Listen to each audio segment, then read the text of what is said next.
पृथ्वी से 5 प्रकाश वर्ष दूर एरिडाना ग्रह पर एक अंतरिक्ष यान धीरे धीरे उतरा। मुख्य सार्जेंट ने अपना हेलमेट पहना और अपनी यादों के आधार पर दूसरे आधारशिला के ठिकाने का पता लगाने के प्रयास में डॉ हैशर के साथ अपने बचपन के घर आए। जब वह एक स्थान पर पहुंचा तो सार्जेंट चीफ एक बार फिर यादों में गिर गया और फिर यादों के आधार पर उसने उस स्थान का निर्धारण किया जहां बक्सा दफन किया गया था। उसने जल्दी से एक फावड़े के साथ बक्सा खोदा, लेकिन बक्सा खोलने के बाद कोई दूसरा नहीं था अंदर आधारशिला, लेकिन उनके बचपन के शब्दों की कई तस्वीरें। यहाँ क्या चल रहा है? कुछ शोध के बाद उन्होंने पाया कि दूसरा पत्थर बहुत बड़ा था और पहला केवल एक छोटा सा हिस्सा था। मुख्य सार्जेंट को अधिक यादें पुनः प्राप्त करने से रोकने के लिए डॉक्टर ने उन्हें अनुसंधान के लिए बॉक्स के साथ अंतरिक्ष यान पर लौटने की सलाह दी, लेकिन ऐसा लग रहा था कि अधिकारी के पास स्वतंत्र सोच थी। वह अकेले अपने बचपन के घर आए और कोर्टाना से अपनी स्मृति के आधार पर उस समय के दृश्य को बहाल करने के लिए कहा। यहाँ सार्जेंट चीफ ने दिशा निर्देशों का पालन करते हुए एक बच्चे के रूप में खुद को दूसरे आधारशिला को छूते हुए देखा।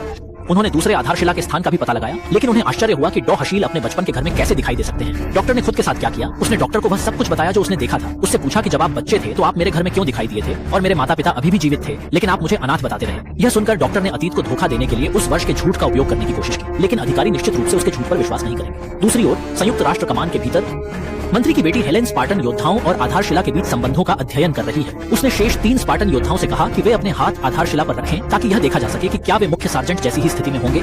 जब उन्होंने चिकन पत्थर पर अपना हाथ रखा तो कोई प्रतिक्रिया नहीं हुई, इसलिए उन्होंने निष्कर्ष निकाला कि सार्जेंट चीफ के पास कोई विशेष जीन होना चाहिए। हालांकि हेलेन ने पाया कि स्पार्टन योद्धाओं में से एक काई अन्य 2 से अलग था और उसका मूड अधिक समृद्ध था। यह पता चला कि मुख्य सार्जेंट ने उसे तब देखा था जब उसने अपनी भावनाओं को दबाने के लिए छोटी गेंद उतार दी थी, इसलिए उसने कुछ समय पहले अपना भी उतार दिया था। दूसरी ओर मुख्य सार्जेंट और डॉक्टर स्थान पर सार्जेंट प्रमुख ने गुफा में कूदने का बीड़ा उठाया और अंततः दूसरे आधारशिला का स्थान पाया। इसके बाद डॉ।